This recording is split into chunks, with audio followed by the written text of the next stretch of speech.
ይሄን ወይን ቦታ አልሙ አብረን ተጠቅማችሁ ተጠቀሙ ብሎ ሰጥቷቸው ሄደ። የሚገርመው ነገር አጥር ሰርቶለታል። ሰላም ነው ተውት። አይ ስዕል ወድቆ ነው ስዕል ወድቆ ነው።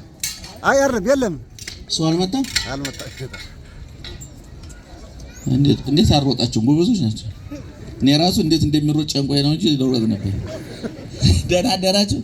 በነገራችን ሰው ካልፈራ አይምሮ ጤነኛ አይደለም ይባላል። እውነቴን ነው የምልህ። ፍርሃትን መቋቋም እንጂ ምንም አለመፍራት የአይምሮ በሽተኝነት ይባላል። እና መደንገጥ አለባችሁ። ሰው ካልደነገጣችሁ አይምሮአችሁን ጠይቁ። የጀግንነት አይደለም በድን መሆን። እና እኔ ደንግጫለሁ ግን ተቋቋምኩት።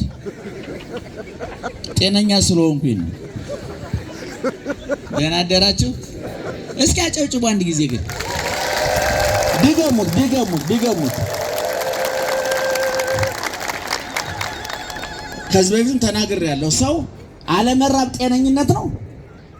አቤት ጤነኝነት ነው?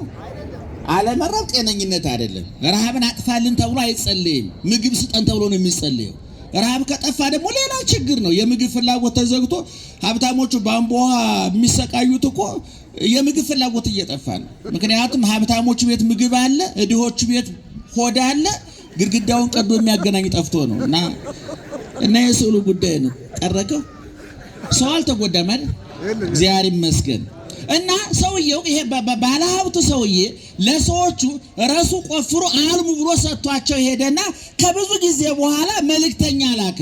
ከወይኑ ፍሬ ላኩልኝ ብሎ ላከ። እና ሰዎቹ ክፉዎች ስለሆኑ መሬት ሰጥቷቸው አትክልቱን አልሙ ብሎ ሰጥቷቸው ተጠቅመው መጥቀም ሲገባቸው ምን አደረጉ? መልእክተኞቹን ደበደቧቸው። የሚገርማችሁ ነገር አሁንም ሌላ ምናልባት እነዚህኞቹ ተራ ሰዎች ስለሆኑ ቁጥራቸው ትንሽ ስለሆነ ነው ብሎ ዘይበዙ ከቀድሞዎቹ በቁጥርም የበዙ በስልጣንም በኃላፊነትም የበዙ ብዙ ሰዎች ናቸው። እነዚህንም ደብደው ግማሹን በድንጋይ ወግረው ግማሹን ገርፈው ግማሹን ሰቅለው አሰቃይተው መለሷቸው። ግማሾች ገደሏቸው። በሶስተኛ ደረጃ ፈነወ ወልዶ እነዛ መልእክተኞች ናቸው። ለወልድ የሰ ያፍርዎ በኋላ ቢጠረገሽ በኋላ ተው አንተ ተውት እንታ ተው ወንድም አለ በኋላ ይጠረጋ ግድል ሰው ካልጎዳ ችግር የለም። ሰላም ዋላችሁ።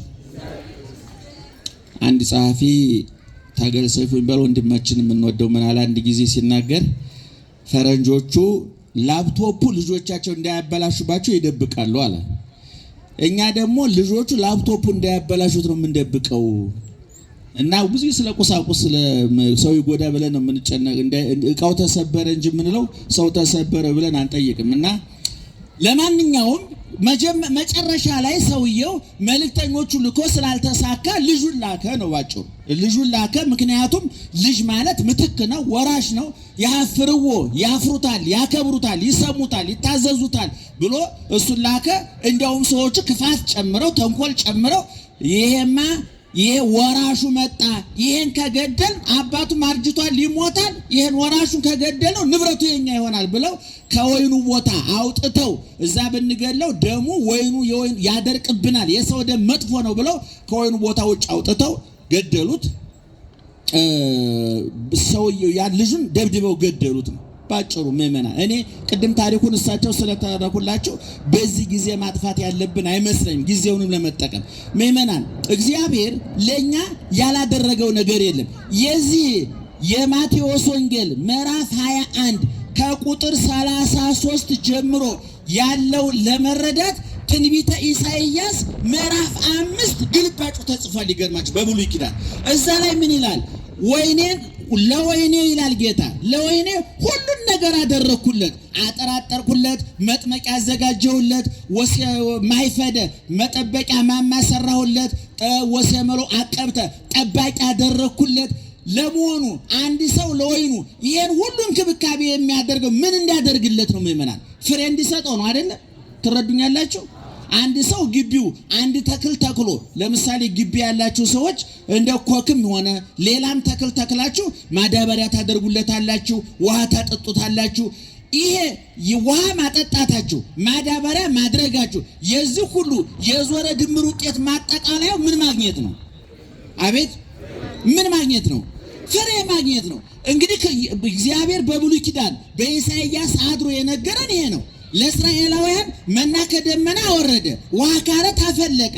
ትምህርት በስጋቸው እንዳይረባቸው መና ዘነበላቸው፣ እንዳይጠማቸው ውሃ ፈለቀላቸው። አይምሯቸው፣ ነፍሳቸው፣ ሕሊናቸው እንዳይራብ የእግዚአብሔርን ቃል በማጣት እንዳይጎዱ ነቢያትን አደረገላቸው። አስታራቂ እንዳያጡ ካህናትን መደበላቸው። ስርዓቱን ሰጣቸው። 10ቱን ትእዛዛት ሰጣቸው። ሁሉን ነገር አደረገላቸው። ናሁ ጸናዕክዎ ለወይኔ ይፍራ ያስካለ ወይኔ ፍሬ እንዲሰጥ ጠበቅኩት ያፈራል ብዬ ወፈረየ አስዋከ። መጨረሻ ላይ ግን እሾህ አብቅሎ አገኘሁት አለ። ለመሆኑ ምእመናን እግዚአብሔር ለኛ ያላደረገው ነገር አለ ወይ?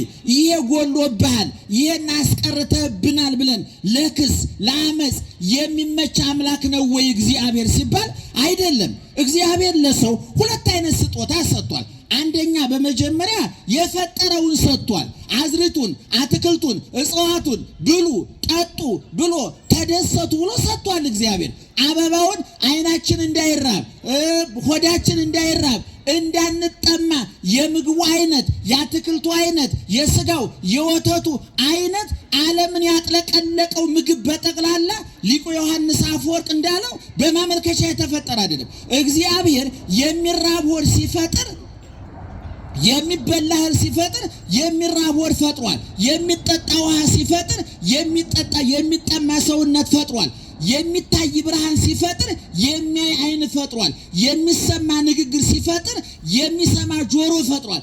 እግዚአብሔር አስውቦ አስጊጦ አሳምሮ ነው የፈጠረን። እግዚአብሔር ይጎደለብህ የማይባል ድንቅ አምላክ ነው እግዚአብሔር። በልዎ ለእግዚአብሔር ግሩም ግብርከ፣ እግዚአብሔርን ስራ ግሩም ድንቅ ነው በሉት ብሎ ቅዱስ ዳዊት እንደተናገረ ግሩም ድንቅ አድርገህ ፈጥረኸኛልና አመሰግናለሁ ብሎ አሁንም በሌላ መድረክ መዝሙር እንደተናገረው እግዚአብሔር በመጀመሪያ ደረጃ ይሄን ሁሉ እሁድ ጀምሮ ዓርብ ያጠናቀቀውን ፍጥረት በጠቅላላ ፈጥሮ ብላ ጠጣ ግዛ ንዳ ብሎ ምክትል ፈጣሪ አስተዳዳሪ አድርጎ የሾመው ሰውን ነው።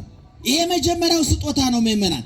ነገር ግን እግዚአብሔር በዚህ ስጦታ የሰዎች ሕሊና እንዳላረፋየ የሰዎች ነፍስ እንዳልጠገበ ሕሊናቸው እንዳላረፋየ በአዳም ውድቀት ምክንያት። ምክንያቱም ሰው በመብላቱ በመጠጣቱ በመልበሱ ጥያቄው ሊመለስ አይችልም። ምግብ፣ ልብስ፣ መጠለያ፣ ውብ ቤት መስራት፣ ውድ መኪና መያዝ፣ ገንዘብ ማከማቸት፣ እነዚህ ሁሉ ዝና፣ ሹመት፣ ስልጣን፣ ውበት እነዚህ ሁሉ ለሕሊና እርካታ፣ ለአእምሮ እረፍት፣ ለመንፈስ እርጋታና ጸጥታ ማረጋገጫ ዋስትና